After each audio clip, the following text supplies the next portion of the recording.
ಬರ್ತಕ್ಕಂಥದ್ದು ತುಲಾರಾಶಿ. ತುಲಾರಾಶಿಯ ಆಧಿಪತ್ಯ ಶುಕ್ರ ಗ್ರಹ. ನಾನು ಮೊದಲೇ ಹೇಳ್ದಂಗೆ ಜ್ಯೋತಿಷ್ ಶಾಸ್ತ್ರದಲ್ಲಿ ಏನು ಉಲ್ಲೇಖ ಇದೆ ಅಂದರೆ ಬುಧ ಮತ್ತು ಶುಕ್ರ ಶನಿ ಮಿತ್ರರು ಅಂತ.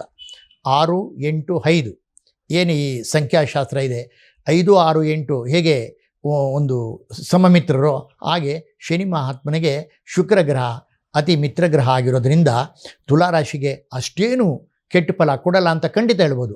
ಆದರೂ ಸಹ ತುಲಾರಾಶಿಗೆ ಈಗ 6ನೇ ಮನೆಯಲ್ಲಿ ಶನಿ ಸಂಚಾರ ಮಾಡ್ತಾರೋದ್ರಿಂದ ಈಗ 30 ವರ್ಷಕ್ಕೆ ಒಂದ್ಸಲಿ ಬದಲಾವಣೆ ಆಗೋದ್ರಿಂದ ಈಗ 6ನೇ ಶನಿ ನಾವು ಮೊದಲೇ ಹೇಳಿದಾಗೆ ಉಪಚಯ ಸ್ಥಾನದಲ್ಲಿ ಶನಿ ಸಂಚಾರ ಮಾಡ್ತಾ ಇರೋದ್ರಿಂದ ಅವರಿಗೆ 6ನೇ ಮನೆ ವಿಶೇಷವಾದ ಲಾಭವನ್ನು ಮಾಡ್ತಕ್ಕಂಥ ಎಲ್ಲ ಕೆಲಸಗಳಲ್ಲೂ ದುಪ್ಪಟ ಲಾಭ. ದುಪ್ಪಟ ಅಂದರೆ 100 ರೂಪಾಯಿ ಇನ್ವೆಸ್ಟ್ ಮಾಡಿದ್ರೆ 200 ರೂಪಾಯಿ ಬರುತ್ತೆ.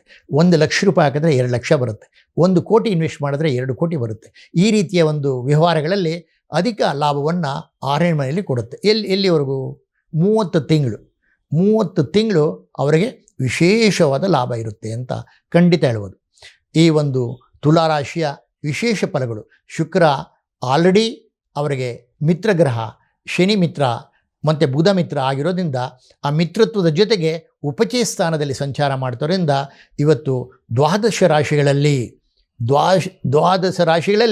ವೃಷಭ ರಾಶಿಗೆ ಸ್ವಲ್ಪ ಮಟ್ಟಿಗೆ ಲಾಭಸ್ಥಾನದಲ್ಲಿದ್ದರೆ ತುಲಾರಾಶಿಗೆ 6ನೇ ಮನೆಯಲ್ಲಿರೋದ್ರಿಂದ ವಿಶೇಷ ಲಾಭ ಬರುತ್ತೆ ಅಂತ ಖಂಡಿತ ಹೇಳಬಹುದು.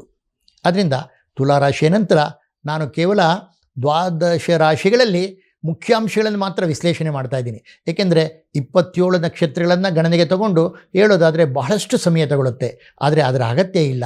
ನಾವು ಇಷ್ಟು ಮಟ್ಟಿಗೆ ತಿಳ್ಕೊಂಡಾಗ ಮತ್ತು ಆ ಇರತಕ್ಕಂಥ ದೋಷಗಳನ್ನು ಪೂಜೆ ಪುರಸ್ಕಾರ ಜಪ ಮಾಡೋದ್ರ ಮೂಲಕ ನಾವು ದೋಷಗಳನ್ನು ಕಡಿಮೆ ಮಾಡ್ಕೊಬೋದು. ಆದ್ದರಿಂದ ಮುಖ್ಯಾಂಶಗಳನ್ನು ಹೇಳ್ತಾ ತುಲಾರಾಶಿಯ ನಂತರ ಬರತಕ್ಕಂಥ ರಾಶಿ